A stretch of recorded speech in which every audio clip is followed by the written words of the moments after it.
On en vient à l'enquête sur la mort de Naël. Oui, c'était il y a une semaine tout juste. Évidemment, les investigations se poursuivent.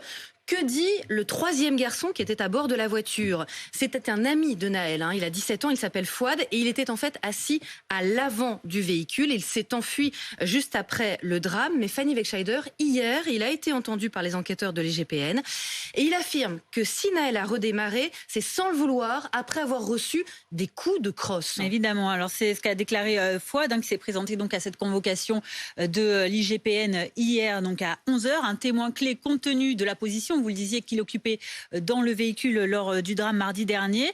Et c'est donc bien sous ce statut, sous le statut de témoin, que Fouad a été entendu hier dans les locaux de la police des polices.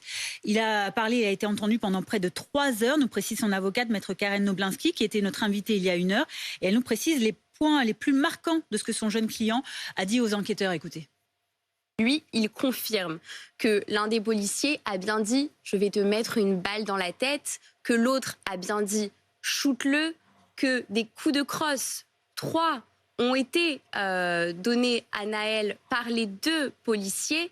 Et bien évidemment, cela contredit ce qu'on a pu entendre dans les jours précédents, des déclarations selon lesquelles les policiers auraient simplement dit « coupe, mets les mains derrière toi ». Il me semble que la violence simplement des paroles avant même le geste et des coups de crosse a été effectivement constatée dans les déclarations de mon client.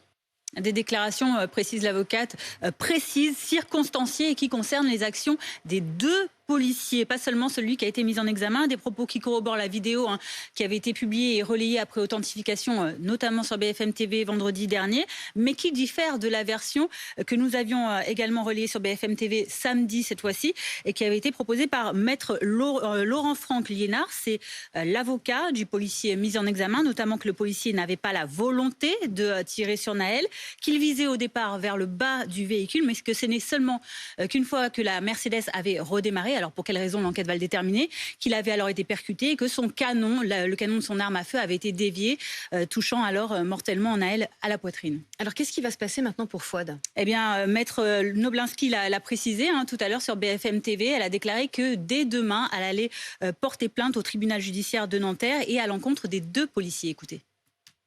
Une plainte sera déposée auprès du parquet pour des motifs de violence volontaire qui seront caractérisés sur le plan psychologique, bien évidemment, et qui pourront peut-être l'être sur le plan physique, mais également se pose la question de la mise en danger délibérée dans laquelle s'est trouvé Fouad à ce moment-là, qui est passager droit de ce véhicule, passager avant, parce que nul ne sait si la balle aurait pu le toucher ou non.